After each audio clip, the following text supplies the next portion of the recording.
track record for turning around the most severe farm succession or farm debt situations as a mediator, but is driven to eliminate the need for mediators altogether through his writing, speaking engagements. His niche expertise is in the science of farm family decision-making and motivation. He believes the ability for a family to make decisions together and actually get those ideas into reality is what determines farm profitability. I think this is an issue that's going to hit home with a lot of people who are either getting ready to move into this position, are already in this position, or just recently came out of one. So I think I'm really looking forward to this. So everybody, if you could please give Mr. Junkin a round of applause. Thank you. Appreciate that. How many folks here are actually farming with their family right now? That's good. I also feel sorry for y'all. The day I left for agriculture college, my mother, she showed me the farm financials, and we hadn't made money in over 10 years. And she said to me, she says, if you don't fix these numbers, I'm leaving your dad in 5 years. Now, I might be paid as a motivational speaker, but my mother, she's a hell of a motivational speaker. And the years I was away at college and traveling the world, I did everything I could learn as much as I could so I could come home and save the family farm. In 1996, I came home. We had a deal. I had 5 acres. That was my field to try out my different crazy ideas. And if they worked, we'd try them on the whole farm. And my uncle, he came over for dinner one night, my Uncle Claude, and he slapped my dad in the back, and he says, after seeing what I was doing in my test plots, he says, your boy is going to make more money on 1 acre than you've ever made on the farm in a year. And he just laughed. He thought it was a big joke. My dad, he didn't think it was a joke. In fact, the next day, or it was a couple of days after actually, he plowed my crops under out of jealousy. And from that moment on, farm succession didn't go so successfully. And I spent a long time for the years after wondering, what did I do wrong? I lived to save my family. I lived to be able to work with my dad. That's all I wanted to do. And what I've done in the years ever since is become an expert in the science of decision making. In my area of expertise in 2 things. How do you turn around a failed family farm? And that's by getting everybody being able to better make decisions together. And the second thing is, how do you do succession planning? And it's not what you think. It comes down to the science of how do you transition management from one generation to the next. And that's what I'm going to be talking about today. Now, how many people here have been to too many of these farm succession seminars where somebody's trying to sell you life insurance? I don't know if you've ever been in one of those, but by golly. This is my wife, Bernadette. So she's going to help me up here today. So what does the word succession mean to y'all? Passing the torch. Passing the torch. It's good. What else does succession mean to y'all? Preserving the success of the business. Preserving the success of the family business. That's great. What else does succession mean to y'all? Transition. Now let's talk about the neighbors. Now, let's not talk about your own farm. What are the problems you guys see with succession? Communications. Siblings. Sister-in-laws.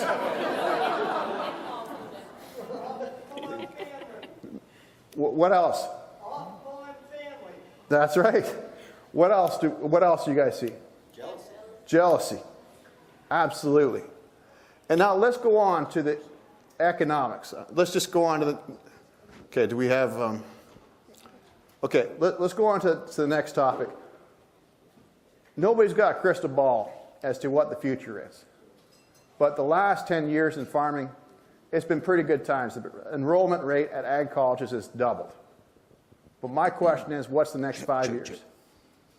What do you guys think the next 5 years is going to be like in the dairy industry? I want you guys to tell me.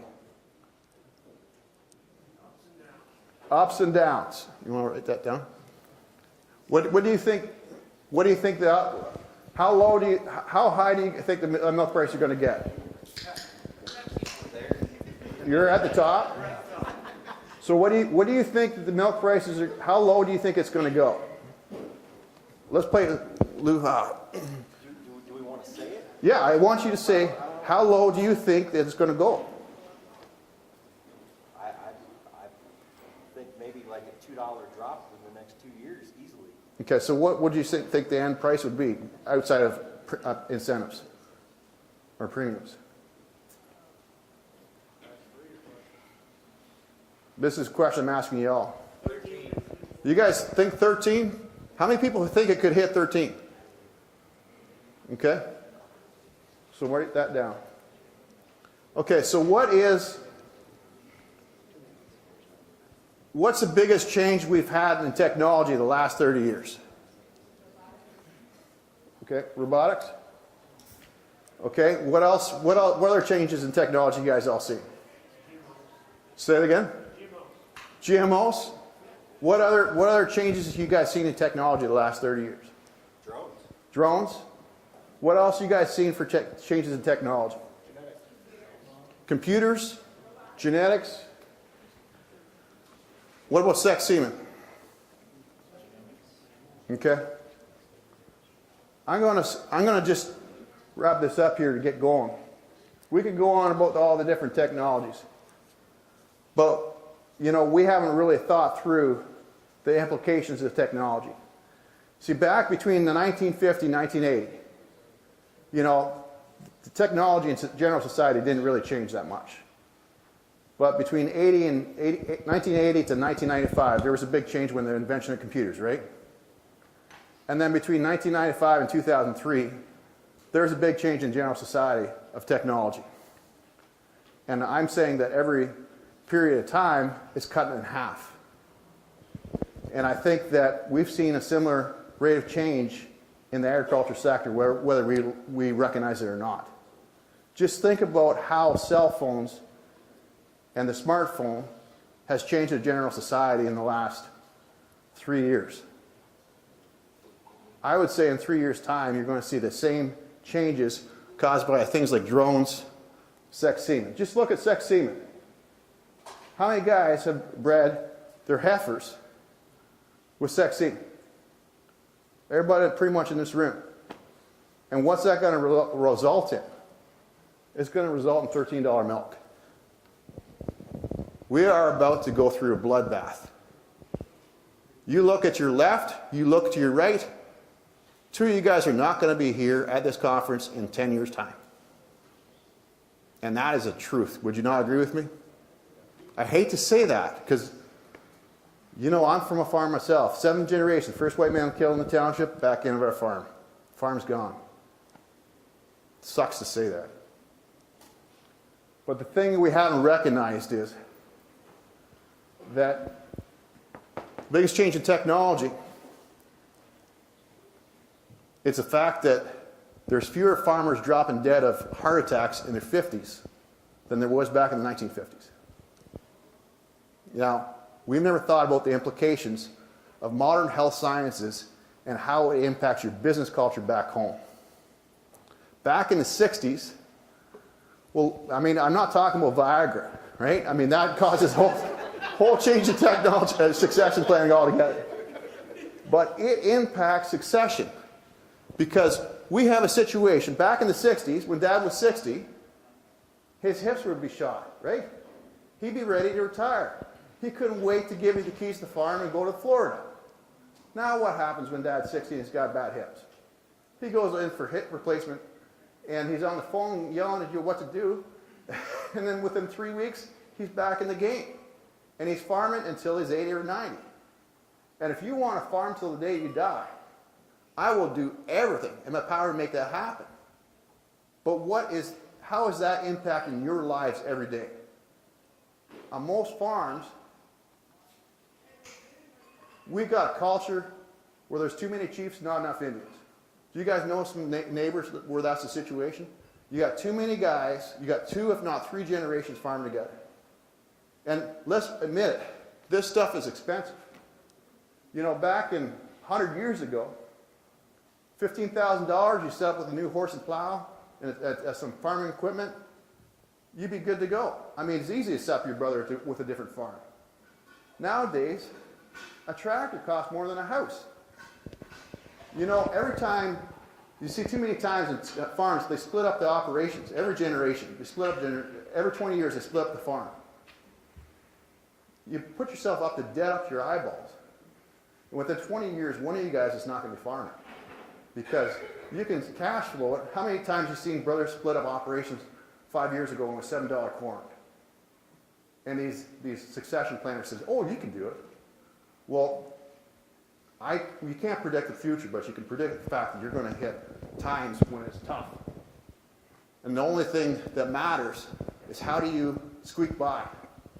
And if you want to farm for in 20 years' time, you've got to get past your family dramas and turn working with family from a weakness into a core strength. And that's what I'm going to talk to you about today. How do you get everybody from butting heads to pull in the same direction? You know, this word succession, what I see quite often, it comes down to, on a lot of farms, it comes down to a fear of change. You guys know some farms where that's the situation? How many guys are here farming with their dads and they have the issue of fear of change? Okay? I think the key thing to overcome these problems, you have to understand for the last 10 years, I've been the mediator that's gone in, I've had to take firearms off farms more times than I've got fingers. Okay, I've been the guy that they've called out after three or four mediators didn't work. The Hail Mary passes. You know, and I get called in and turn around the worst of the worst situations because the key is to stop looking at this word in a different way. It comes down to the stroke of a pen. And it's not dad signing over the farm to the next generation. It's a matter of looking at this word different. You got to get everybody in your family, instead of looking at fear, we got to look at positive future. We got to ask ourselves, how are we going to get some success? What's success? How do you get everybody from butting heads to pull in the same direction? In ION, that's a Greek derivative of the word change. And what you got to do is you got to change how you deal with change. Change how you deal with change. Can you guys say that with me? Change how you deal with change. Change how you deal with change. Change how you deal with change. I want you to remember that on the plane ride home. You know, when young lads come home from agriculture college, like myself, they got 1,001 ideas as to how to improve the operation. The first couple ideas, Dad goes and brags at the coffee shop about how smart the kids are. The first couple ideas, even if they're wingnut ideas, Dad does not want to say no to your dreams. And he'll finance them. But what happens when those ideas don't work out? Right? He doesn't trust. He doesn't allow you to make further changes. How many times, and more importantly, how many times have you seen a situation by idea number 357 when Dad just becomes abrasive to any suggestions for change? They just shut down. And why is that? I mean, I spent years trying to figure out what I did wrong with my farm. I was just trying to improve the place. It comes down to the fact that your parents spent their entire lives building up the operation to give to you on a silver platter. It might not be good. It might not be a perfect operation, but it's there for a reason. And when you suggest ideas for change, at some point it's going to be seen as criticism of past management decisions. You know what I mean? And so at some point, Dad or Mom becomes abrasive to any suggestions for change because it's seen as criticism. And there is nothing more emotional than farming. And, you know, the key thing is to change.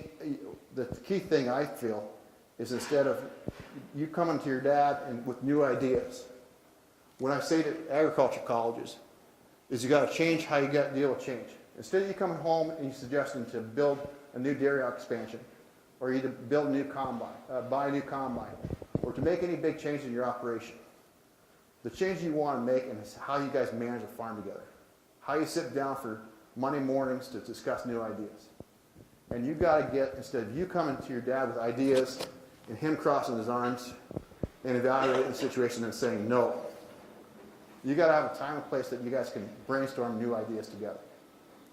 But before I get talking about what I do with other farms, let's talk about our general society and how we do business in general. And I want you guys to think about the most perfect businessman in North America. You guys got that guy in your head? Who are you thinking about? Bill Gates. Who are you thinking about? Who here is thinking about Trump? Obviously, we were all thinking about Trump. So the thing is, we all got a window into how he manages his operations. Okay, we all got a window on his Apprentice Show. He had 10,000 people apply for a job to work for him. He had 10 people come work for him. He put them onto 2 different teams. And each week they had a competition. And one team won the competition, flew off and drank champagne and ate caviar. The other team was stuck in the boardroom. And they spent half the freaking show sitting there backstabbing each other. Right? Now, you guys don't think that happens on a family farm. Right? How many farms do you know of where there's, let's just say, a family farm of three boys. And one boy comes home from agriculture college and he sleeps in. Then he continues sleeps in. He flips the grain buggy a few times. And what does the family do? They get together and they say, son, we think you'd be a great feed salesman. And that's how feed salesmen are born, right?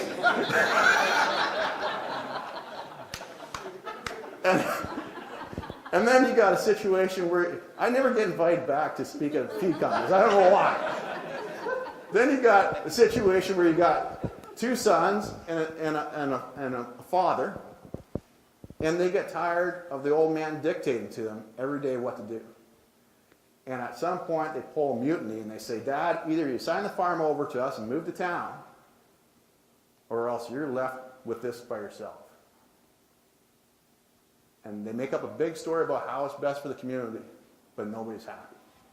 Then you got a situation where you got 2 boys, and they get along great. The problem is the one boy doesn't get along with the wife, right? And that goes on for a long time. And then the nephew goes from that high to that high, and he flips the grain buggy, and the uncle tears off a strip off the nephew. And then Mama Bear gets involved in that whole scenario. And they split operations. And they make a big story about how it's best for the community, but nobody's happy. And they agree to share equipment for a couple of years, and one guy returns the equipment broken, and then things fall apart. You guys have all seen this. We all have a game of Survivor on our family farm.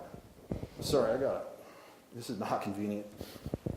You know, as a farm boy from where I'm from, we have a common sense. If you got a stone in your shoe, no matter what, you take a stone out, right? Had I let the stone be in my shoe for a couple of days, I'd have a sore foot. It would rub me and rub me and rub me the wrong way.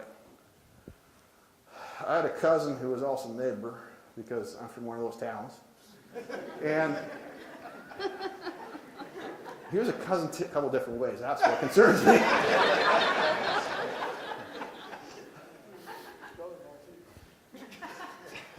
Yeah. That's why I went for a wife on farmersonly.com. It works. So the thing is, he had a stone in his shoe, and it rubbed him, but he didn't want to tell anybody. He couldn't reach it. He didn't want to tell anybody about it. And it rubbed him the wrong way until he got gangrene in his foot and had to cut off his foot. You know, we all have problems. The thing is, in every family farm, you've got problems. You've got things that rub you the wrong way. And how many farms do you know of where a little thing like somebody sleeping in, 20 years later becomes a big, piles up with 10 or 12 stones in your shoe to split up the business partnership to the point that you're saying to your family, you're fired. This is how we manage things. And what I'm saying is we got to get a different way to solve the problems, right? And there was this guy named, we got this attitude about firing people from Thomas Henry Ford. He said, back at the turn of the last century, he said, I'm going to pay people 5 times the going wage to work for me, and I'm going to hire the best and fire the rest. And what does Ford stand for? Ian, GM drivers? Found on the road. Fix or repair daily, right? We could go on for an hour about this because it's Ford. But the thing is, the thing is that the Model T Ford, they had them breaking down the parking lot, and they hired this guy. And he was an Iowa farm boy with a PhD in statistics, named Edward Deming. And they hired him, and they said, find out who's to blame for this problem. Whose head is on the platter? And he says, you know, as a statistician, you know, you're expecting perfection out of your cars. The reality is, statistically, I can tell you that there's no way that you can ever have perfection. There's no statistics. You're always going to have mistakes. The key thing is to be able to fix those mistakes and get really good at that. And now, Ford thought that he was being critical of their management structure, so they fired him. And so he flew off to this little country called Japan in the late 40s. So he went to this little bombed out factory called Toyota. And even though the Japanese, they didn't speak the same language, they got it. Now, the Japanese had the same culture as Donald Trump's boardroom up to that point in time. Except for they argued even more because they had a culture where if you made a mistake, you had to fall on your sword. So you had extra motivation to argue your point in the boardroom. And so he switched that whole culture around. And he started paying a bonus to anybody who could find a mistake. And then he got, instead of people sitting and shifting blame on each other, he got them able to sit down and solve problems together. Now, this might be controversial to say, but that American farm boy, he almost put the American automotive manufacturing industry under. Because the Japanese, as a result of his ideas, were able to build better quality cars cheaper and faster. And what I've done is just simply taking the ideas from that American farm boy and applying them to American farms. I walked onto a farm where everything was up for auction. The one brother had just got back from rehab. They had a big fight. There's 3 brothers involved in this operation. And right after the 3 brothers got in a big fight, the first day that one brother got back from rehab, Dad called the auctioneer, a 400-cow dairy up for sale. And he says, I've had enough of this BS. They're all fired. Right? You guys can take your inheritance and do whatever you want. And I knew the guy from this is one of my first clients back in Ontario. And I knew the guy, so I came on the operation. And I said to them, what's one way to make $500,000? I'll put $500,000 at the top. And they said, what are you doing? You're not here to help us make more money. We're the best farm in the county. You're not here to tell us how to dairy farm. I said, just assume I don't know anything about dairy farming. I'm not here to tell you what to do. I'm here to improve how you guys make decisions together. And the last 4 mediators that they had, the last lady, she lasted about 20 minutes before one brother threw a punch.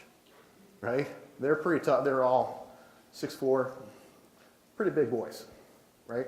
Pretty tough family. What it all came down to is there's 3 boys that worked their butt off competing for daddy's love. And their dad held back his love, and they compared one boy against another to create such a fierce jealousy.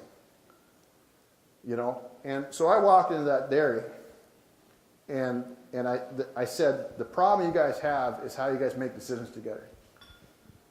The problem is how you guys problem solve. Instead of you guys sitting here for the next 3 hours looking at things that happened in the past that we can't change, and it being essentially a bitch fest, let's focus on the future and what we can do to turn things around. So I said, what's one thing you guys suck at? What's one thing you guys suck at that if you could change that, it would make a dent into squeezing an extra $500,000 out of this dairy in the next 6 weeks? and they looked at me as if I was on crack. And it was about 5 minutes of awkward silence. And then the one boy said, "Preg rates." And when he said, he was the guy that did the feeding. When he said, "We have a problem getting cows pregnant," the other brother just about went across the table and punched him again. Does anybody else have preg rate issues on their farms? Right? Tell me about what are contributing factors that causes a preg rate issue on your operation? Come on, guys. Nutrition's one. Genetics is one. Weather. Okay. What else we got? Breeding. Cow. People. Cow comfort. So what we did was we got the guys to actually list off all the different things, right? And what happened was each guy walked away with 2 things to work on. And one guy, his job was to look at a stray voltage. And I came back the next week and I said to them, "Did you get this done?" And they had been chopping silage that week. And they said, "No, we were too busy to deal with that." And the one brother said, "This is stupid. Why are we talking about preg rates?" And I said, "Well, punch it out on your calculator as to how much it's costing your operation." And it took about 5 minutes to get it done. And it was a $115,000 mistake. And it came down to not one mistake that the guys were doing, but what everybody was doing. All the different contributing factors.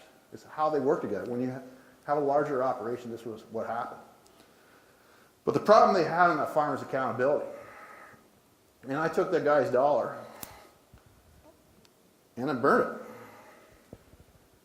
And you want to see a farmer cry when it's his dollar out of his own wallet. And Mickey Mouse might not like this. Sorry about that.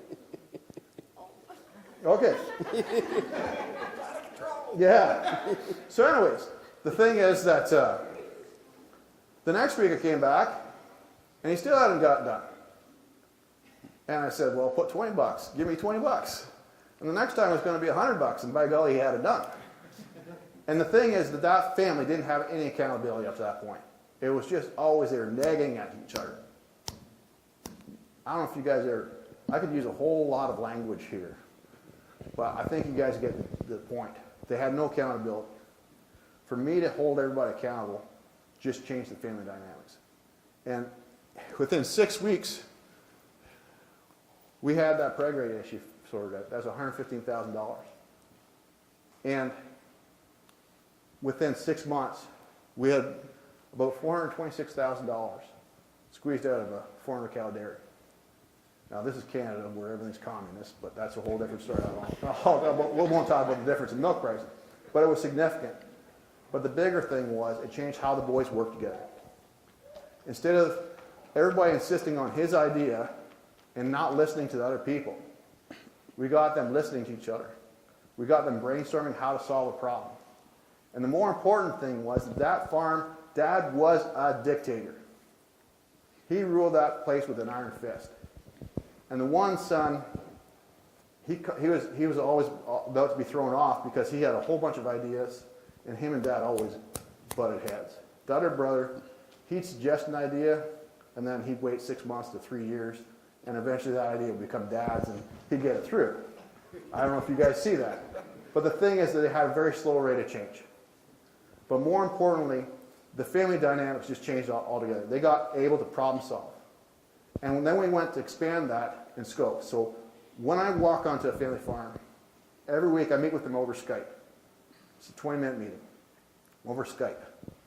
And we ask one question. How do you improve one production problem? We go through past production problems to make sure that we follow through on these things we decided to change. And that's one way to improve how you guys work together. And one problem that they had in that dairy was one brother slept in. I don't know if you guys have a situation with brothers on your farms or sisters where somebody sleeps in, but on that farm it was a big pet peeve. It was a stone that was rubbing this guy the wrong way. Because one brother, he had 4 kids under 10 years of age. And for his wife to put the kids on a school bus, it was a big chore. And he just wanted to get into the house 15 minutes before the kids got onto the school bus and help. Right? But his one brother slept in 3 days out of 7. Right? And it always caused a big ruffle in their house. It was a pet peeve. But what we did was we set up the policy that everybody's got to show up to chores on time. And if you're not on time, you have to put in $5 and burn it. Well, it was Dad's suggestion to do that. The next Sunday morning, he had to burn $5 because he didn't make it to the barn on time. But it just changed the family dynamics altogether. And that family went from 3 guys never talking to each other. And this is an absolute true story. They did a $2 million expansion in the next year. And they built a rotary parlor. And they're still farming together today. Now, do they have problems? Absolutely. But their lifestyles are 10 times better because instead of farming by themselves, they can have weekends off. And they've kept their economies of scale together. And frankly, a big part of what they like is days that they're working together as a team. There's nothing better.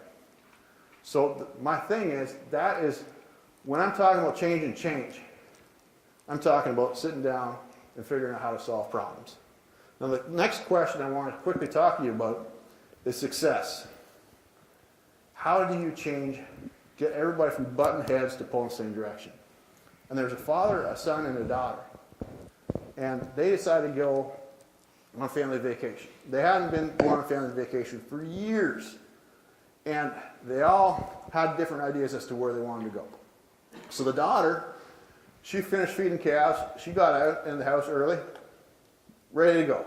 She runs out. She's got the South by Southwest concert tickets to go to Austin, Texas. She bought them for everybody at Christmas. They were $200 a pop. Backstage passes. She was so excited to go. She had tickets around the truck rearview mirror in a linear for a couple of months. She was so excited. It was mid-February when they went. And then her brother, she sees her brother come out with his skis and a parka. And she's like, what? We're going to Texas. It's going to be warm. But they don't say anything. He just throws the skis in the back of the truck, sits beside her. And then they see the father. And he's running out of the house, and he's got nothing but his Speedos and his flip-flops on. And he does not want to stop until the butter melts. Until it's so warm, he wants to sit in Florida and sit on the beach. And they all looked at each other funny. They all thought that everybody wanted the same goals as them. And they were all right as far as they were concerned. And so they took turns driving. One guy would head west, one girl would head southwest, one guy headed southeast. And they spent a week in this truck. In the first couple hours, it got music cranked. Things were good. 7 days later, they were stuck in that truck. And the bank had canceled the credit card because they never left the county. And they were stuck on the side of the road in Muskoka, Oklahoma in a snowstorm. I don't know if you've ever been in Muskoka, Oklahoma, but ain't nothing worth singing about. So the thing is that had they had a 5-minute conversation about where they wanted to go, they could have been there, any of those destinations, in 18 hours. They wasted a lot of time, money, and gas. But they were stuck in a spot they don't want to be. And that's the way it is with a lot of farms. The first couple of years you come home and farm with your parents, you're pumped. Everything's good. Everything's going to be awesome, right? And then 15 to 20 years later, it's a whole different scenario because you've had 20 years of everybody butting heads and pulling the farm in different directions. Am I wrong? And as a result, you lose a lot of time and energy. The thing is that each one of those destinations was a good place to be. On a lot of farms, everybody has good ideas. For instance, I see a lot of farms where one guy wants to have a low-cost operation, one guy wants to have a high-production operation, one guy wants to go organic, whatever it is. But the thing is, you have 20 years of pulling the farm in different directions, and you get nowhere fast. Now, had they had a 5-minute discussion, they could have all agreed upon going to Nashville, Tennessee. There was something there for everyone. And they could have been there in 12 hours. And the thing is, you've got to decide where it is you want to go with your operation. And you've got to get everybody pulling the farm in the same direction. Now, who here has a business plan for their operation? Stand up. You got a business plan, stand up. Okay? Okay. What's a BHAG stand for? Does anybody know what a BHAG is? Big, hairy, audacious goal. Big, hairy, audacious goals. And what's a good example of big, hairy, audacious goal? Bam. Man on the moon. So JFK, he said, we're going to put a man on the moon in 10 years. And he had thousands of people working in NASA. Best minds in the world. Everybody had the same goal. What happened in 10 years? You guys freaking did it. What's NASA done since then? Very little. And why is that? Is that they went from 7 words as far as a vision, BHAG, or a vision statement, to having a 3-paragraph vision statement that nobody can remember. What's your vision statement for your farm? Be profitable all the time and keep it going. That's a pretty good one. What's your vision statement? Well, the question I would have to ask is long-term or short-term. What's on the piece of paper right now? Well, right now we're looking at short-term because first off we have to fill up our barn. Yep. But what's written on the side of the shed? Like, do you have it written down? Well, if I asked your brother, you have a brother back home? Who else is back home right now? My dad and uncle. Okay, so let's talk about your uncle, right? Does your uncle, if I asked him what the goal was in 7 words, would he write down the same thing as you right now? Right? So I had a farm. What's your vision statement? See, you don't remember it right off the top of the. And I'm not meaning. Sorry to criticize you guys, but the thing is, it should be when you're getting out of bed. No, so when your dysfunctional brother is getting out of bed, right, and he is reaching for that alarm clock to about hit snooze. What is going on in his head? And that's going to determine where you guys are going to be in 5 years' time. And I seen a farm. I'm just going to pick on you. I'm sorry about this. But okay, just don't hit back, right? So the thing is, I had a situation in Ontario, and they went to buy the farm next door, and they realized in that process that $7 corn is the 10th of June. They still haven't got their beans in, right? It was really wet spring, and all this. They went to buy the farm next door. They did a financial analysis. They figured out they were losing $200 an acre. At $7 corn as cash croppers. You want to talk about a moment where things went awry. And I left that meeting and I said, vision statement's got to be, get our cost of production down to $4, and everybody happy. Now, they thought that was BS, right? Why are we worrying about what the actual word is? Later that night, they're in the shop, and they're playing Donald Trump's little game of blame, right? And it was a serious blame game going on. And the one brother took the other brother by the shot, sorry about this, that's not sure. But the thing is, he did. And the sister-in-law was there, and she yelled out, what's this got to do with getting our cost of production to $4? And that just changed the whole situation. You got to get everybody from blaming each other and playing this game of survivor to figuring out how we're going to actually survive and what is it going to take. And getting your family on a BHAG, such as getting a man on the moon. I would say for most families in this operation right now, I could be wrong, I want you to go home and figure out for yourself what that is.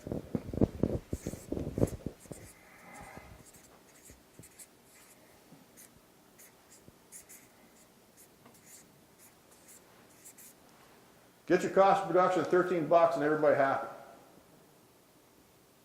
Because when you suggest a new idea for change, it's seen as a criticism of what your parents have done in the past.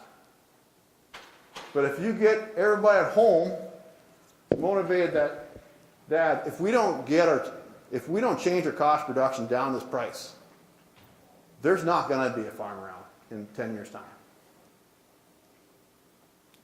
Does that make sense? So, my suggestion is just this simple thing.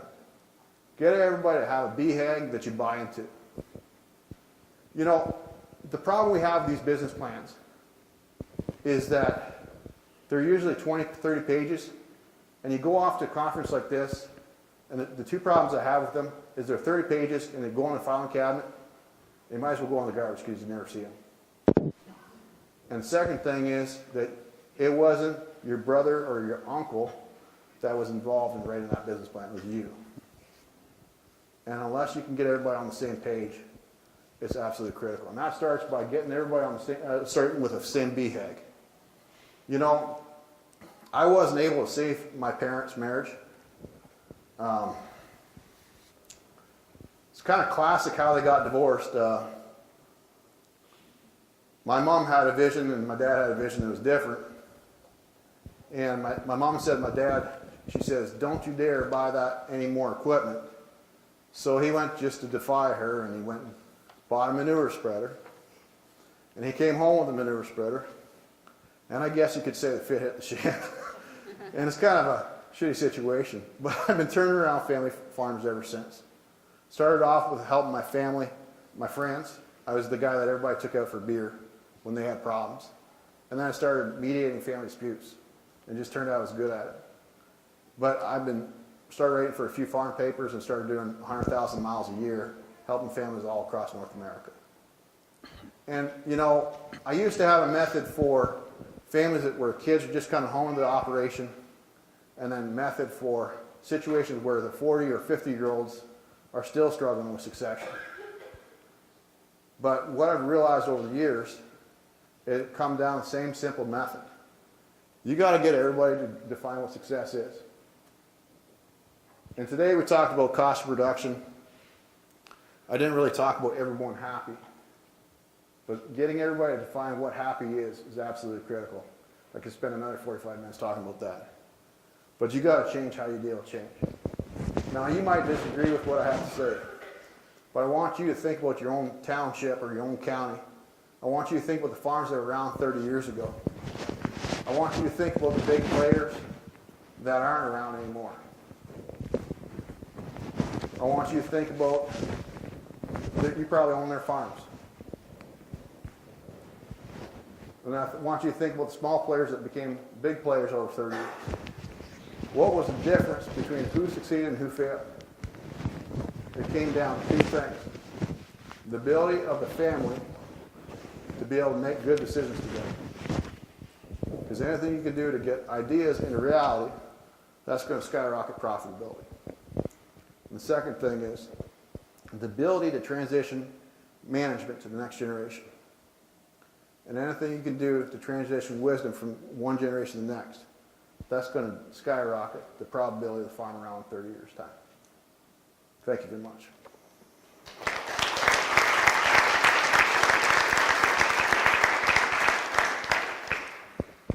Does anybody have any questions? We're going to do about 10 minutes of questions and then we're going to do a panel. So,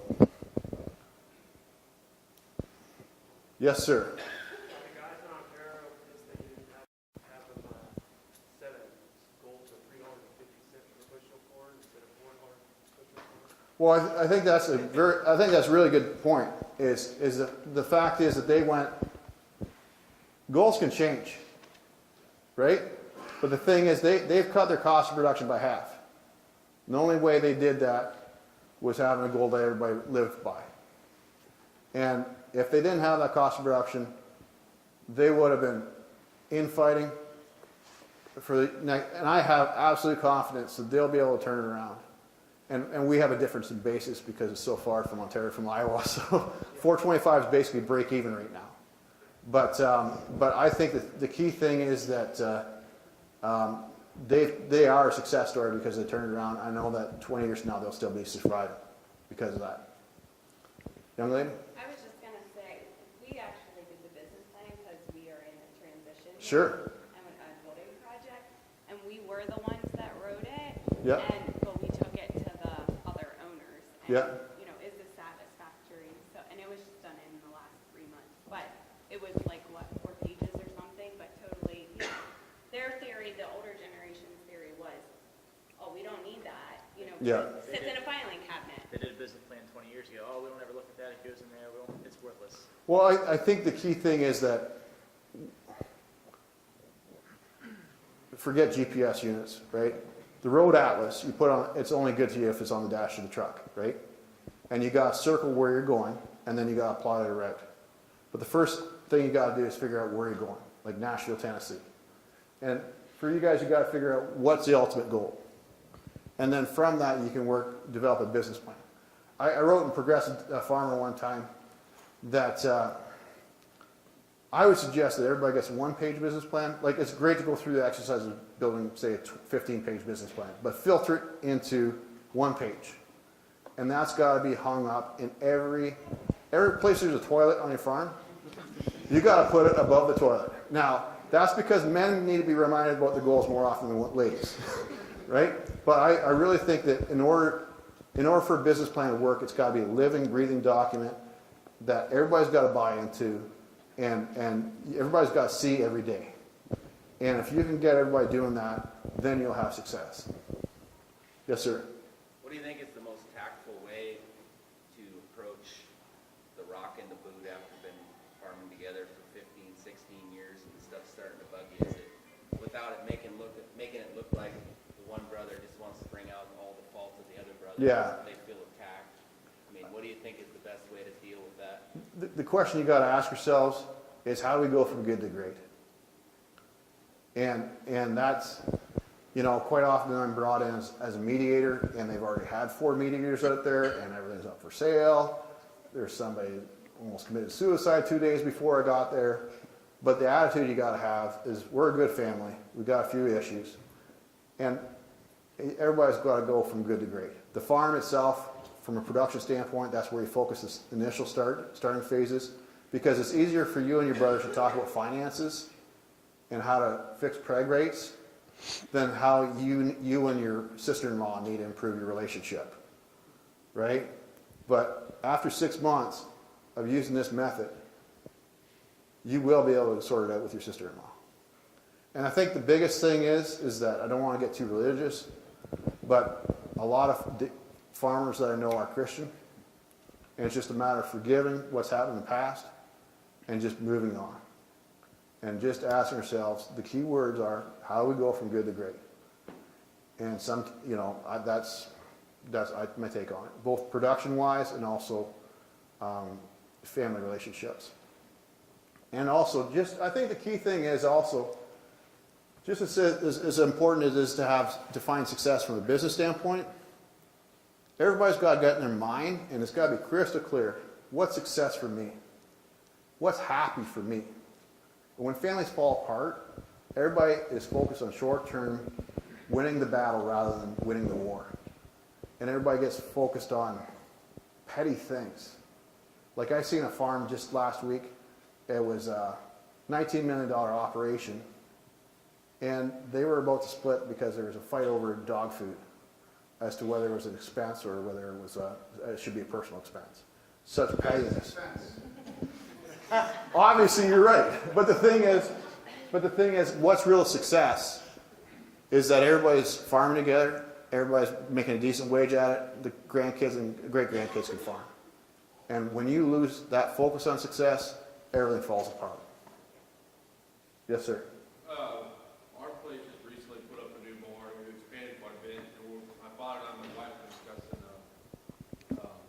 we've always been sole proprietorship with Dad only. We're in the process of incorporating. Yeah. And one of the big dark clouds is exit strategy. And how do you bring that up in a conversation without offending the other?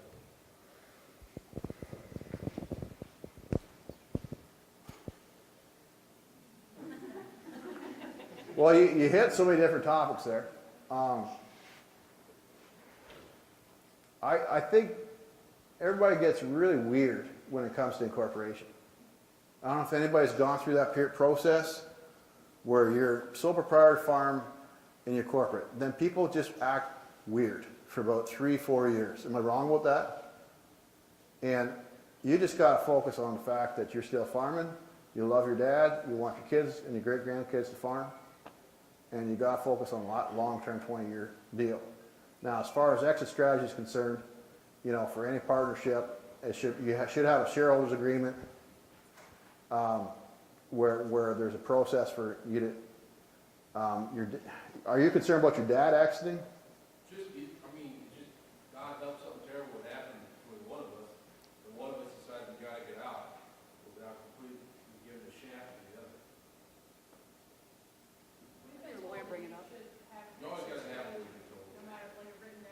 Yeah.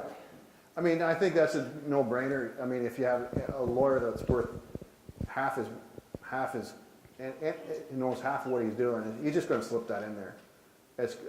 The problem is that in most family farms, the only way they have to work out their differences is there a clause that's about three lines long that says if the partners can't get along, they're gonna meet once with the mediator, and then they're going to exit.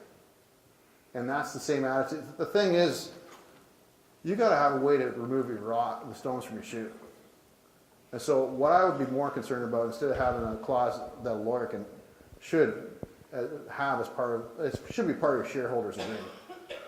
What I'd be more concerned about is how do you avoid that situation ever from happening? Because even though there are days that the old man and you don't get along, it would just tear you apart if you and him weren't on good speaking terms. And so the thing is, you got to be proactive and change how you deal with problems. Whether it's having a policy that we meet once every 2 weeks or once a week or once a month, but you got to have a time and place that you guys deal with problems proactively. So instead of these things rubbing you the wrong way, for you to have an exit strategy that you exercise with a lawyer, it's like having gangrene in your foot. And that's absolutely foolish. Why would you not be more proactive?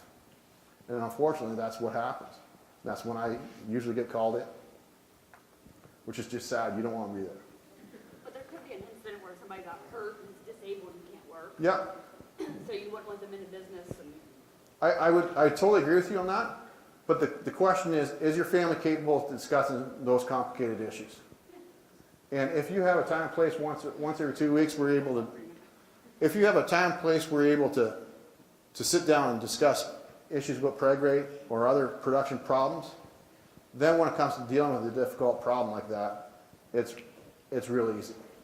I've had families where, there's been deaths in the family that were sudden, and there's a huge difference between those families based on that, the difference in their capabilities to be able to sit down and make decisions.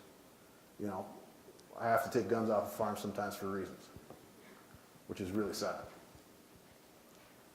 Okay, so does anybody, one more question, then we're going to do the panel? Yes, ma'am. In kind of looking forward, how do you determine the people that are involved, to what extent? We have a situation of a non-married significant other that works at the farm and is pretty involved, just from a family's perspective. And in moving forward with that, how do you draw that line as to, we've had a couple of business conversations where that person wasn't there. They find out about it anyways when there's significant other Sure. goes home from the meeting and, whatever happens in their privacy, their home. But the level of commitment to the business has always been a question. But long term, how do you draw that line? Where do you kind of, I guess, where Thanks. that line is Appreciate that. drawn is if you want to move forward, you see it as a unit, but is that person always going to be there? I could do a whole 45-minute talking about the other aspect which I'm concerned about is how do you take a son or daughter from being good to great? And I think that has to be clearly defined. So you have a son or daughter coming home to join the family business. This might be you, it might be your siblings, it might be your siblings' spouses. You've got to have a program where they have to meet certain expectations in order to be an employee of the farm, right? You got to you got to have a process where you identify their weaknesses that they got to turn into strengths, but you also have to have a process where they can work their way into partnership. And I think too often we have, because somebody says I do, they suddenly become instant business partner. And the two problems I see there is that air of entitlement, and maybe a subpar performance. The second issue is their role in the farm is not defined. And the third issue that I see is how do they provide feedback in a constructive, not destructive way. Quite often when I see a sibling or a spouse of a sibling, after working on your farm for 2 or 3 years, they've earned the right to provide feedback. And the problem is there's no constructive way to provide that feedback. And it's taken the wrong way by a family member, usually mom, right? And so I think the key thing is by having, you should have a defined success as far as what you expect their role is, how they're going to be involved in the operation, how they work their way into the operation, what's their roles and responsibilities. And then you've got, once they've earned their seat at the table, you've got to have a time and place that they're providing input. You know, quite often with families where the spouses are not involved in day-to-day operations, we have quarterly family meetings where the spouses provide input. And because they're a big part of the operation, whether they're working in the bank or they're veterinarians or what have you. And if they're involved in day-to-day operations, they should definitely be part of the feedback.